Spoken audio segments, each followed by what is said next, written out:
और super sixer में अब बात राजनीतिक गलियारे से। गठबंधन में भयंकर तकरार, कैसे होगा 2024 का चुनाव पार? सवाल यह कि क्या कांग्रेस छोटे दलों की सारी शर्तें मानने के लिए तैयार है? क्या कांग्रेस सीटों की कुर्बानी देने को तैयार है?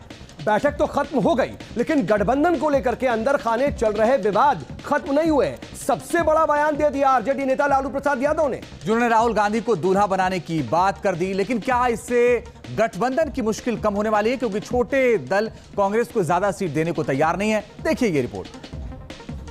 वहां पर बैठकर एक एजेंडा बनाए, किन चीजों के ऊपर हम निर्णय ले सकते हैं और आगे किस ढंग से बढ़ना चाहिए, और हर राज्य में तो अलग अलग ढंग से हमको काम करना पड़ेगा। सच गया सियासी मैदान, बिहार से बहेगी 2024 में बदलाव की बयान। लेकिन विपक्षी दलों के रास्ते में फूल कम और कांटे ज्यादा दिखाई दे रहे हैं। ये तस्वीरें बिहार की राजधानी पटना की है, जहां बीजेपी को हराने के लिए देश की 15 पार्टियां इकट्ठा हुई। सभी का एजेंडा एक ही है, 2024 में मोदी को हटा।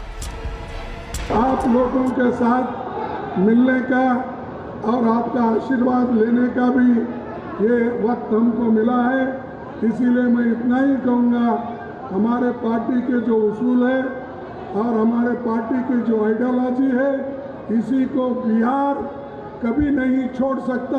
भारतीय जनता पार्टी को, एनडीए को और मोदी जी को चैलेंज करेंगे। मैं सारे विपक्ष के नेताओं को एक कहना चाहता हूं, कितने भी हाथ मिला लो, आपकी एकता कभी संभव नहीं है। लेकिन सवाल यह है कि कुर्बानी देगा कौन? सीटों का बंटवारा कैसे होगा? पीएम का चेहरा कौन होगा? कांग्रेस का क्या किरदार होगा? और इन्हीं सवालों को लेकर पेच फंस सकता है। छोटे दल अंदर खाने 2024 में कांग्रेस के किरदार पर ही सवाल उठा रहे हैं, क्योंकि राज्यों में मजबूत पार्टियां कांग्रेस को सीट बंटवारे में मनचाहा हिस्सा देने को तैयार नहीं है। बंगाल, बिहार, यूपी, दिल्ली, महाराष्ट्र में मजबूत छोटे दल चाहते हैं कि इन राज्यों में कांग्रेस महज कुछ सीटों पर ही चुनाव लड़े।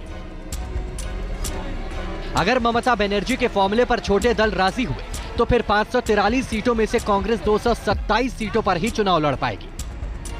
विपक्षी दलों को कांग्रेस का साथ तो चाहिए, कांग्रेस समर्थकों का वोट तो चाहिए, लेकिन वो कांग्रेस को सीट देने को तैयार नहीं।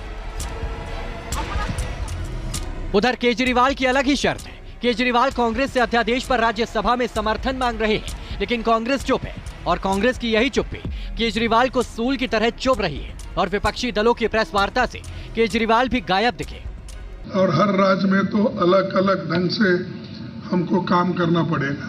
एक ही बात हर जगह नहीं चलती, तो उसके लिए भी हम ये करेंगे कि तय करेंगे।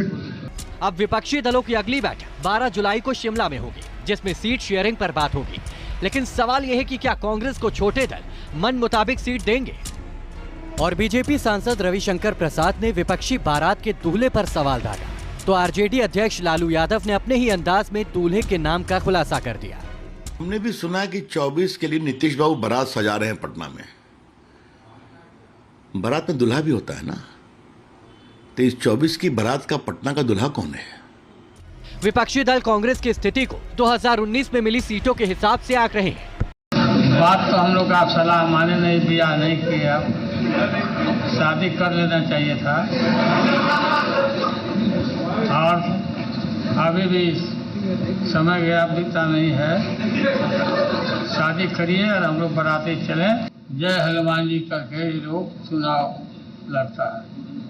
इस बार कर्नाटक में हनुमान जी, महावीर जी नाराज हो गए, ऐसा हमारे यहाँ गद्दा पीठ पर कि राहुल गांधी की पार्टी जीत गई। काफी इनका पार्टी जीता, हनुमान जी अब हम लोग के साथ हो गए। 2019 में कांग्रेस ने 421 सीटों पर चुनाव लड़ा था, जबकि जीत सिर्फ 52 लोकसभा सीटों पर ही मिली।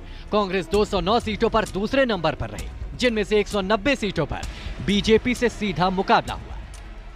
तो विपक्षी दलों की यह बैठक कहीं ढाक के 3 पात न साबित हो जाए, क्योंकि छोटी पार्टियां कांग्रेस को ज्यादा सीट नहीं देना चाहती और कांग्रेस केंद्रीय पार्टी होने के नाते राज्य में छोटे भाई के किरदार में रहना नहीं